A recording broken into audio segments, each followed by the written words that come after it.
नमस्कार दोस्तों, वाणी हिंदी एकेडमी में आप सबका स्वागत है।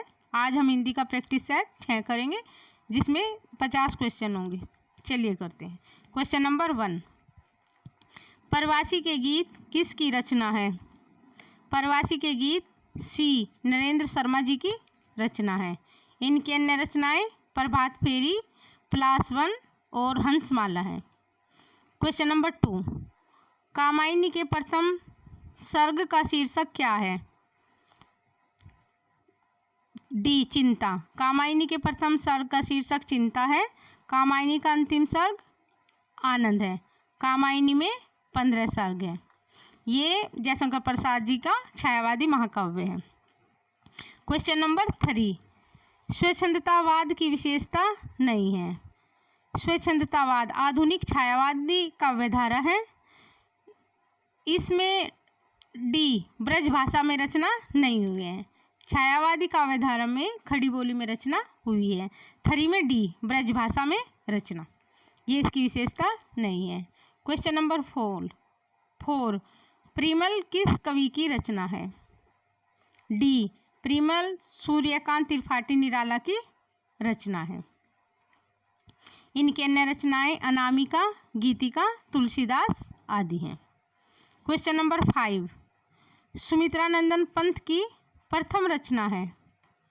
सुमित्रानंदन पंत जी की प्रथम रचना सी गिरजे का घंटा है, जिसको इन्होंने 1916 में लिखा। क्वेश्चन नंबर 6, निराला की बादल राग कविता का संबंध है। निराला की बादल राग कविता का संबंध डी प्रकृति के सौंदर्य से है। 6 में डी होगा। क्वेश्चन नंबर 7, 8वां सर्ग किसका नाटक है? 8वां सर्ग नाटक सुरेंद्र वर्मा जी का है। सी होगा। 8वां सर्ग नाटक सुरेंद्र वर्मा। इनके अन्य नाटक द्रौपदी, शकुंतला की अंगूठी, रति का कंगन आदि। जयशंकर प्रसाद जी के नाटक सज्जन, करुणालय, ध्रुव स्वामिनी, चंद्रगुप्त, विशाख, अजातशत्रु, ये जयशंकर प्रसाद जी के नाटक हैं। भारतेंदु हरीशचंद्र जी ने भी अनेक नाटक लिखे। हिंसा हिंसा ने भवती, नील गायें, भारत दुर्दशा, बकरी, अंधेर नगरी, ये सब भारतेंदु जी के नाटक हैं। क्वेश्चन नंबर 8, ध्रुव स्वामिनी नाटक का चरित्र निम्नलिखित में से कौन सा है? ए रामगुप्त। रामगुप्त ध्रुव स्वामिनी नाटक का चरित्र है। ए होगा। 8 में ए रामगुप्त। क्वेश्चन नंबर 9, हिंदी का प्रथम मौलिक नाटक है। हिंदी का प्रथम मौलिक नाटक आनंद रघुनंदन, जो 1800 ईस्वी में लिखा गया।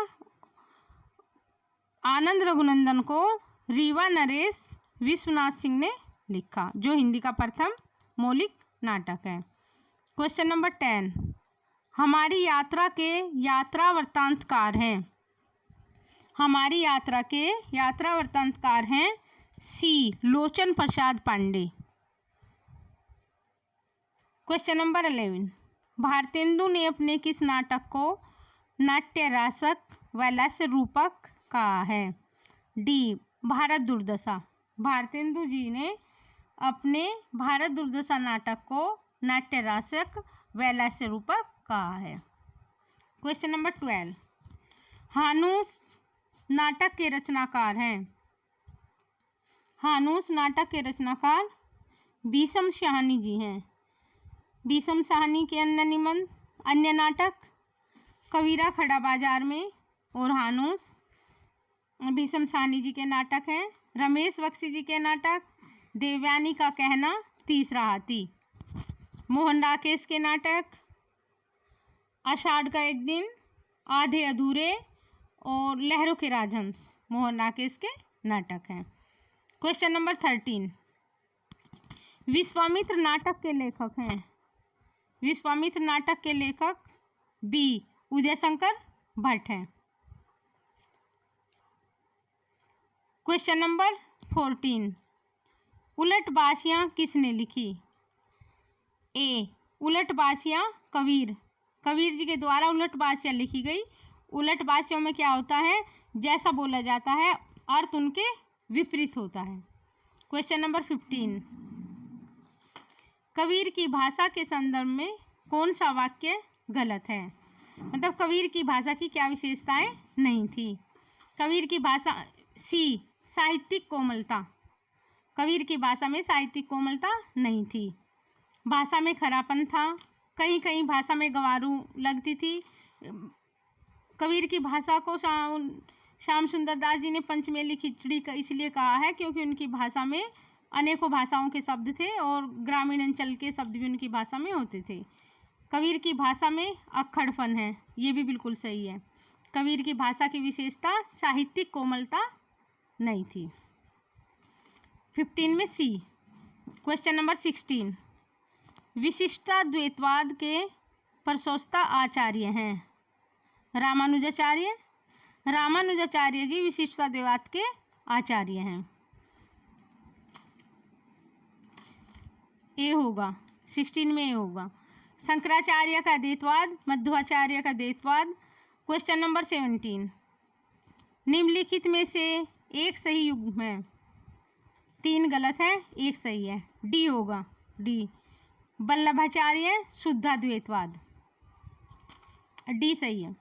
रामानुजाचार्य विशिष्टाद्वैतवाद था, निम्बार्काचार्य का द्वैताद्वैतवाद था, मध्वाचार्य का द्वैतवाद था। क्वेश्चन नंबर 18, मैं साहित्य को मनुष्य की दृष्टि से देखने का पक्षपाती हूँ, यह किस आचार्य की उक्ति है? सी हजारी प्रसाद द्विवेदी।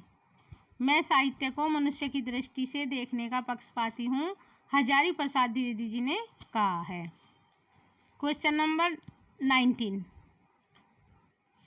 आचरण की सभ्यता निबंध के लेखक हैं?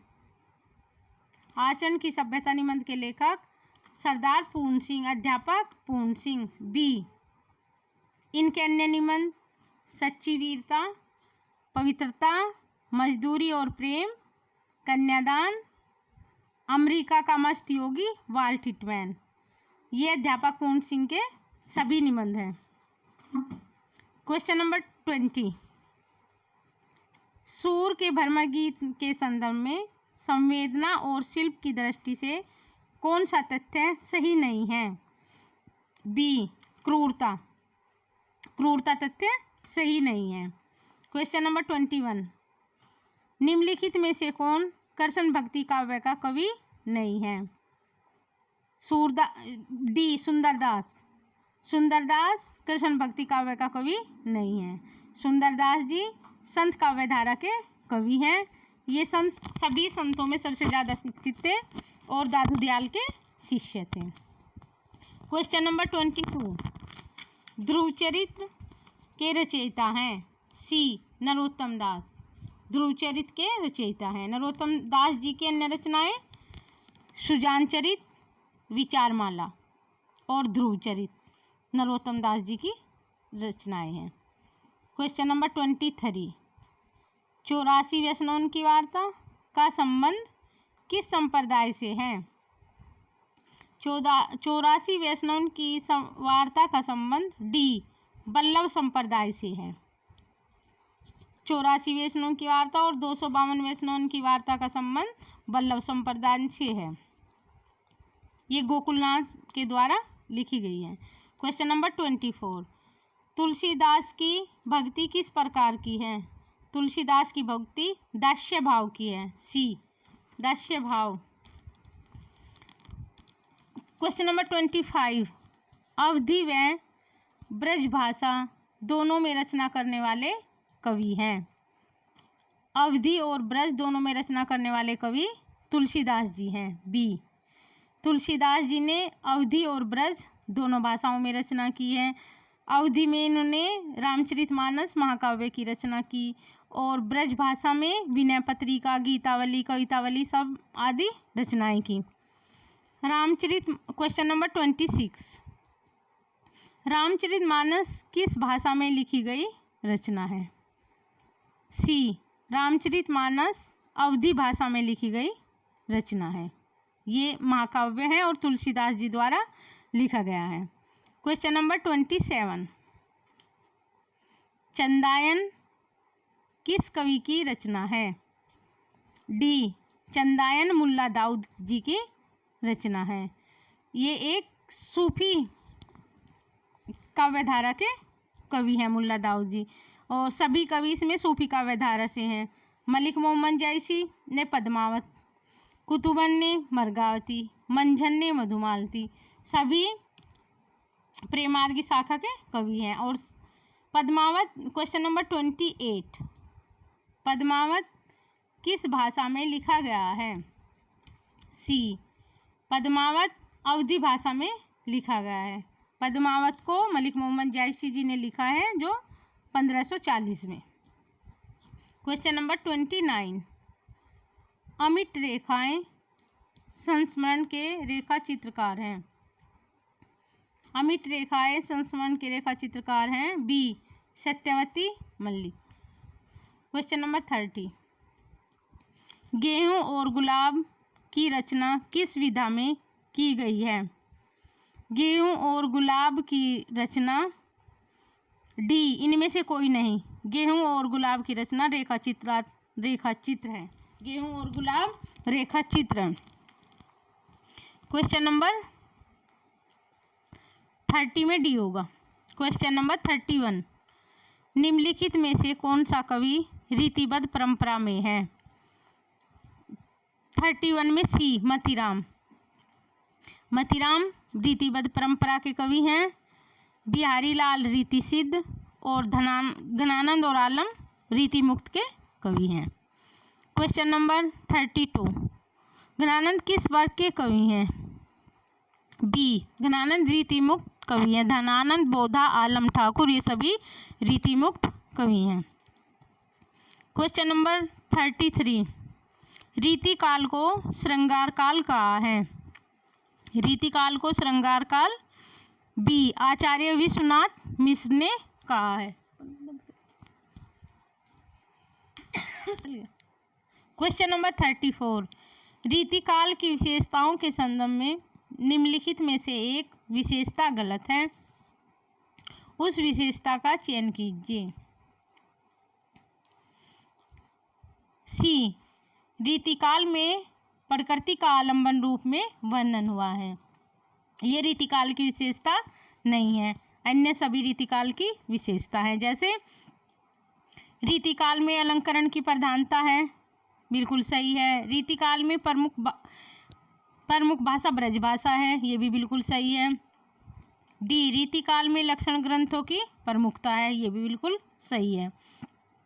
क्वेश्चन नंबर 35, बिहारी सतसई पर फिरंगे सतसई नाम से फारसी भाषा में एक टीका लिखी गई है, जिसके टीकाकार हैं बी, आनंदलाल शर्मा। फिरंगे सतसई के टीकाकार आनंदलाल शर्मा हैं, बी होगा। बिहारी सतसई पर सबसे ज़्यादा टीकाएं लिखी गई हैं। Question number 36,